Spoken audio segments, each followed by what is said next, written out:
प्रज्ञा पुराण की। सद्गुरुदेव भगवान की जय। सत्य सनातन धर्म की जय। भारत माता की जय। सभी भाई बहन को मस्जिद करके बैठे, दोनों हाथ गोदी में रखें। परमात्मा की बड़ी कृपा, श्रीमद् पावन प्रज्ञा पुराण कथा का आज द्वितीय दिवस, जिसमें आप सब पधारे हुए।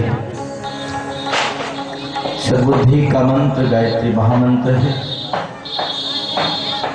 और सद्बुद्धि का जो दिव्य स्वरूप जिसमें प्रस्तुत किया गया है वो श्रीमद् पावन प्रज्ञा पुराण है। आइए हम सब उस महाविद्या पर ध्यान करें कि पावन पुराण के दिव्य संदेश को अवगाहन करने में सरलता मिल सके।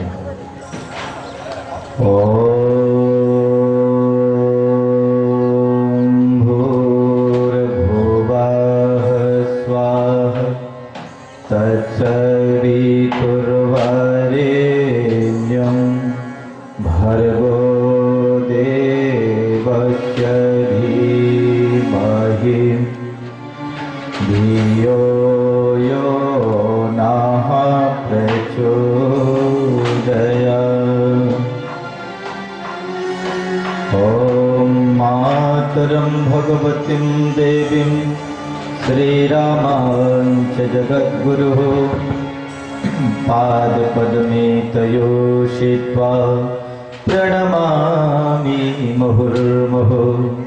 अज्ञानतिमिरान्धस्य ज्ञानाञ्जनं शलाकया चक्षुरुन्मीलितं येन तस्मै श्री गुरुवे नमः। अखंडानंदबोधाय शेषसंतापहारिणे सच्चिदानंदरूपाय तस्मै श्री गुरुवे नमः। लक्ष्मीर्मेधाधरा पुष्टिः गौरी तुष्टिः प्रभाधृतिः ये ताभिः पाहि तनुभिः अष्टाविरमां सरस्वती। सरस्वत्यै नमो नित्यं भद्रकाल्यै नमो नमः।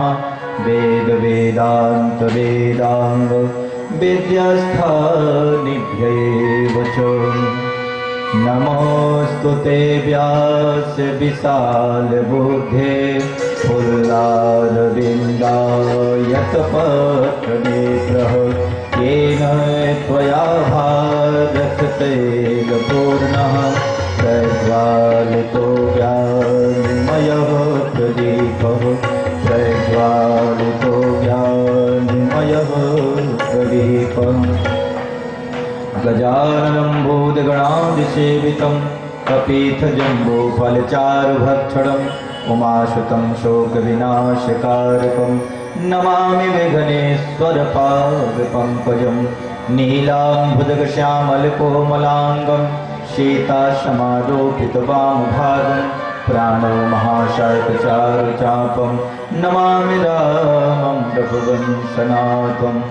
श्रीकृष्णं नारायणं वन्दे कृष्णं वन्दे व्रजप्रियं कृष्णं द्वैपायनं वन्दे कृष्णं वन्दे पिताश्रुतं। त्वमादिदेवः पुरुषः पुराणः त्वमर्थविश्वस्य पदं निधानं वेदासि वैद्यं च पदं दधामि त्वया ततं विश्वमनं रूपं।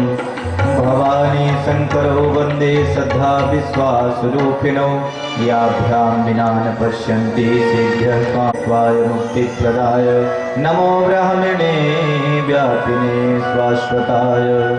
प्रज्ञा पुराणं परमं पवित्रं व्यासस्मृर्येत सहजं विरचितं ज्ञानस्य बध्यं पतिपन्तबध्यं प्रज्ञापुराणं दिव्यं नमामि प्रज्ञापुराणं बलमस्तु तेजः। बन्धुः गुरुपदकञ्जु कृपा सिन्धु नररूप हरि महामोहतम पुंज जासु बचन रवि करुणिकर। राम कथा के रसिक प्रिय तेज पुंज कपिवीर आय सुवासन लीजिए पवन पुत्र महावीर। श्री राममय सब जग जानी करहु प्रणाम जोरि जुग पानी करहु प्रणाम जोरि जुग पानी।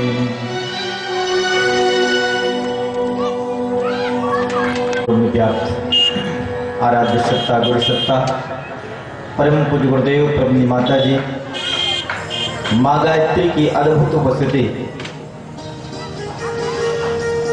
सभी शास्त्रों पुराणों का दिव्य सार ग्रंथ श्रीमद् पावन प्रज्ञा पुराण उन्हीं के सानिध्य में बैठे हुए शक्ति स्वरूपा देवी स्वरूपा माता बहनों देव स्वरूप भाइयों, परमात्मा की कृपा से आज हम शब्दोती दिवस में श्रीमद् पावन प्रज्ञा पुराण की कथा में रथस्वादन करने के लिए यहाँ पर विराजमान है।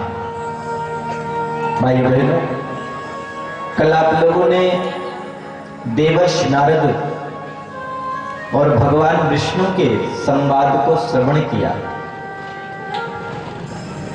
भगवान विष्णु ने कहा, नारद, इस संसार में लोग इसलिए दुखी हैं, इसलिए कष्ट उठा रहे हैं, इसलिए उन्हें मनुष्य जीवन पाने के बाद मनुष्य की गरिमा समझ में नहीं आ पा रही है क्योंकि उनका चिंतन ठीक नहीं है, सोच ठीक नहीं है।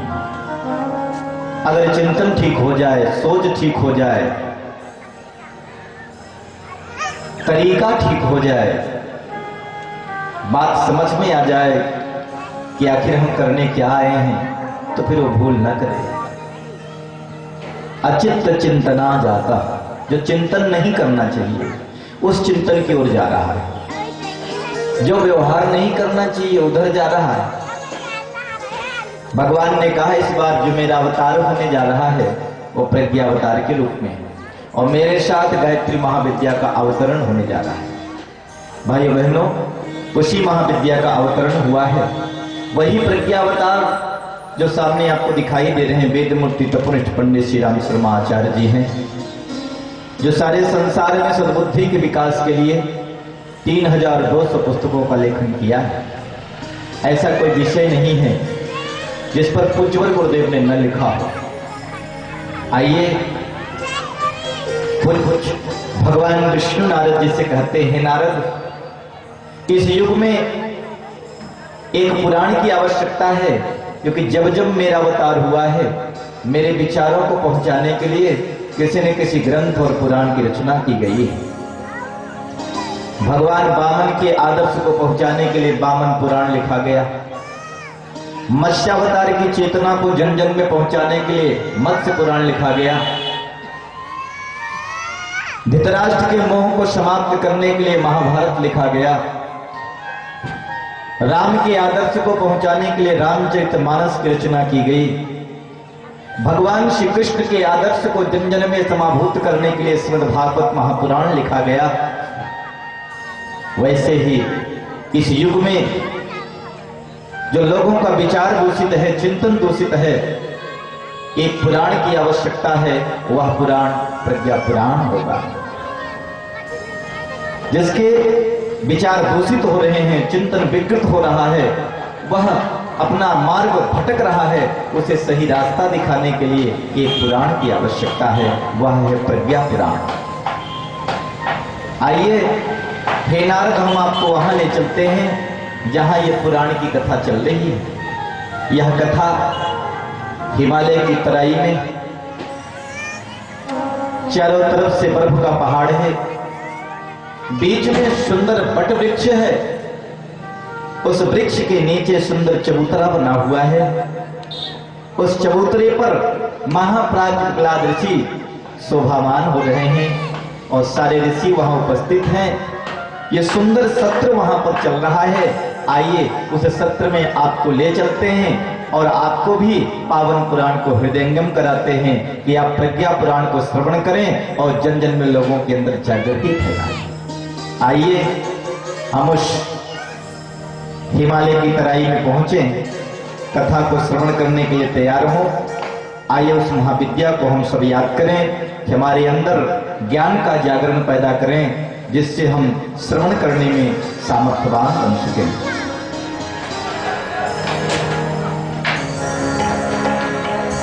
ओम भूर्भुवस्वः तस्य वितुर्वरेण्यं भर्गो देवस्य धीमहि धियो यो नः प्रचोदयात्। ओम भूर्भुवस्वः तस्य वितुर्वरेण्यं भर्गो देवस्य धीमहि धियो यो नः प्रचोदयात्। ओम भूर्भुवस्वः तस्य वितुर्वरेण्यं धियो यो नः प्रचोदयात्। ओम भूर्भुवस्वः तस्य वितुर्वरेण्यं भर्गो देवस्य धीमहि धियो यो नः प्रचोदयात्।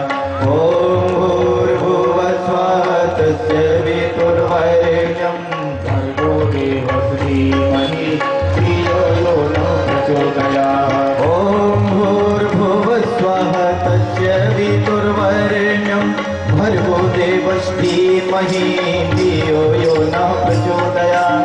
ओम भूर्भुवस्वः तस्य वितुर्वरेण्यं भर्गो देवस्य धीमहि धियो यो नः प्रचोदयात्। सब ताली बजाइए, दोनों हाथ उठा के बजाएं। यह महामंत्र है। इस मंत्र के बारे में कहना क्या है? इस मंत्र का ध्यान ब्रह्मा भी करते, विष्णु भी करते, महेश भी करते। ये ऐसा मंत्र है, अगर कान में सुनाई दे जाए तो भी कल्याण होना है। केवल आप लिख लो तो भी कल्याण होना है, हृदयंगम कर लो तो भी कल्याण होना है, ध्यान कर लो तो भी कल्याण होना है।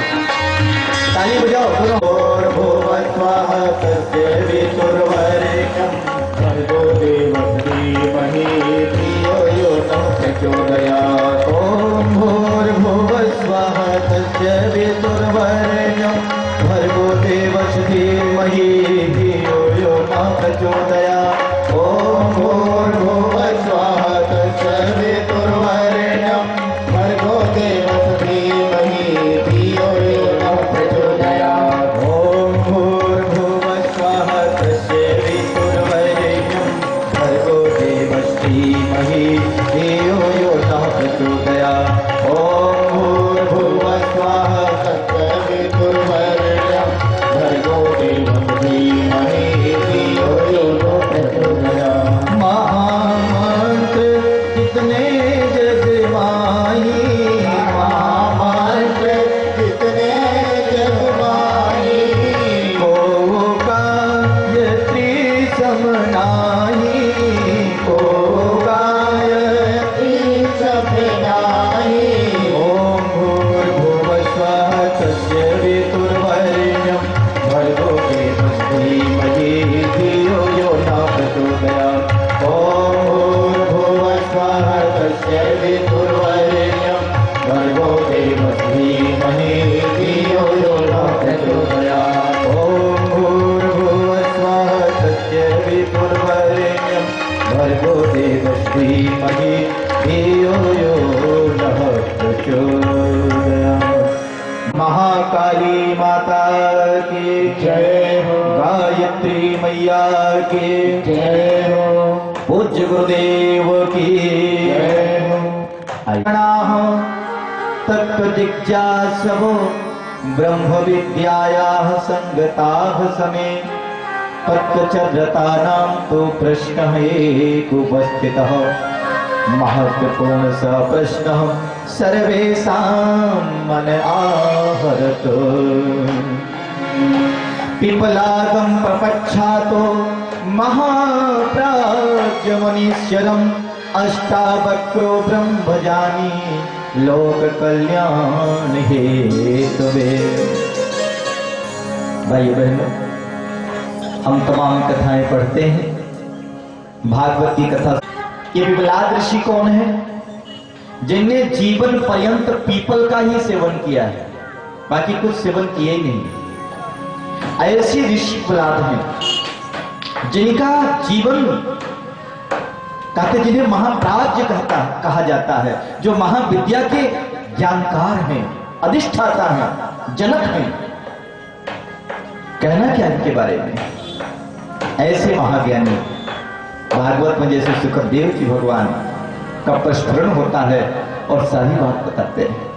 यहां पर महाप्राज्य पिपलाद ऋषि, लेकिन ये ध्यान रखना, ये पुराण की कथा 4 खंडों में है, जिसमें से एक एक सप्ताह की कथाएं ये चलती हैं 4 स्थानों पर अलग अलग,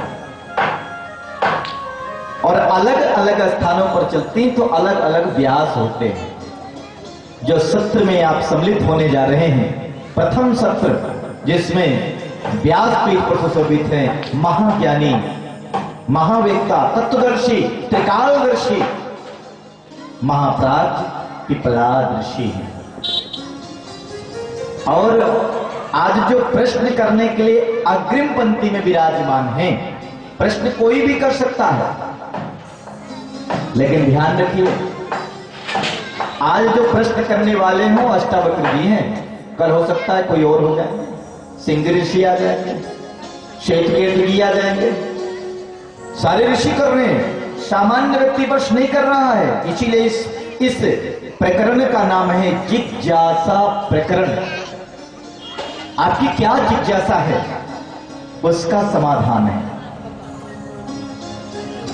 तो प्रश्न करने वाले ऋषि को क्या नाम है? अष्टावक्र। अब आप लोगों ने अष्टावक्र जी का नाम सुना है? इनके बारे में अनेक बातें आती हैं, कई कहानियां आती हैं। कहते अष्टावक्र जी जो अपने माता के पेट में थे, तभी इनके पिताजी एक श्लोक पढ़ रहे थे, और वह श्लोक 8 स्थानों से अशुद्ध था। अष्टावक्र जी अपने माता के पेट से ही बोल पड़े, पिताजी पिताजी आप जो श्लोक पढ़ रहे हैं ये 8 स्थानों से अशुद्ध है। अष्टावक्र जी के पिताजी बड़े खुश हुए, देखो मेरा पुत्र कितना बुद्धिमान, कितना योग्य है। लेकिन नाराज भी हुए, क्रोध भी आ गया। गुस्सा क्यों आया? बोले देखो ये माता के पेट के अंदर है, तभी हमें उपदेश कर रहा है, और जब बाहर आएगा तो क्या करेगा? तो क्रोध में आकर के उन्होंने श्राप दे दिया। बोले जा तू 8 जगह से टेढ़ा मेढ़ा हो जा। अष्टावक्र जी जब पैदा हुए तो 8 स्थानों से टेढ़े मेढ़े थे, लेकिन बड़े विद्वान थे, बड़े उनकी विद्वता का लोहा सभी मानते थे। महाराज जनक जी ने एक बार स्वप्न देखा। क्या देखा? सपना। हम सब सपना देखते हैं, ईमानदारी से देखते कि नहीं देखते?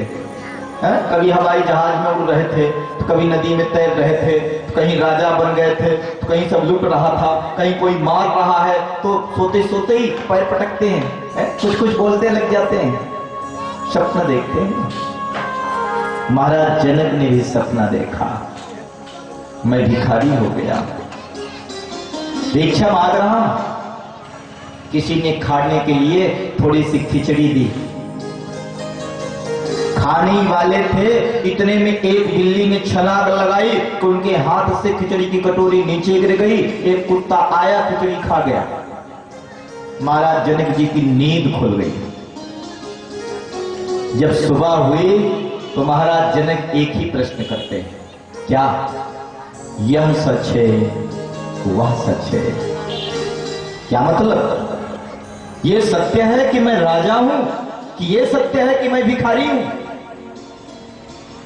तो तो जितने लोग भी आते सबसे एक ही प्रश्न करते, यह सच है कि वह सच है, यह सच है कि वह सच है। आप लोग भी ये प्रश्न करना, ध्यान से सुनना, बहुत कीमती प्रश्न है। हम जिस दुनिया में है ये सत्य है कि जिस दुनिया से में जाना है वो सत्य है? सत्य क्या है? मैं राजा हूं ये सत्य है कि मैं भिखारी हूं ये सत्य है? जितने आते सबसे प्रश्न करते, उनके कुल गुरु आए, पुरोहित आए, अन्य मंत्री गण आए, जानकार विद्वान आए, कुछ समाधान ही नहीं दे पा। भाइयों बहनों, महर्षि अष्टावक्र जी पधारे। कोई वो प्रश्न को समझ ही नहीं पा रहा, और जो प्रश्न को समझता है उसका उत्तर नहीं दे पा रहा। तो अष्टावक्र जी आए, उनसे भी यही प्रश्न किया, यह सच है कि वह सच है, यह सच है कि वह सच है? अष्टावक्र जी ने कहा, राजन, न यह सत्य है न वह सत्य है। और कहते जब अष्टावक्र जी आए ना, तो उससे पहले सारे लोग हंसने लगे। क्यों? बोले देखो टेढ़ी मेढ़ी सूरत का आदमी आया, देखो कैसा 8 जगह से टेढ़ा मेढ़ा, सब हंस रहे थे। तो जब सारे लोग चुप हो गए ना, तो अष्टावक्र जी हंसने लगे। लोगों ने जानना चाहा, भाई ये अष्टावक्र जी क्यों हंस रहे हैं? सारे लोग चुप हुए तो ये क्यों हंस रहे हैं?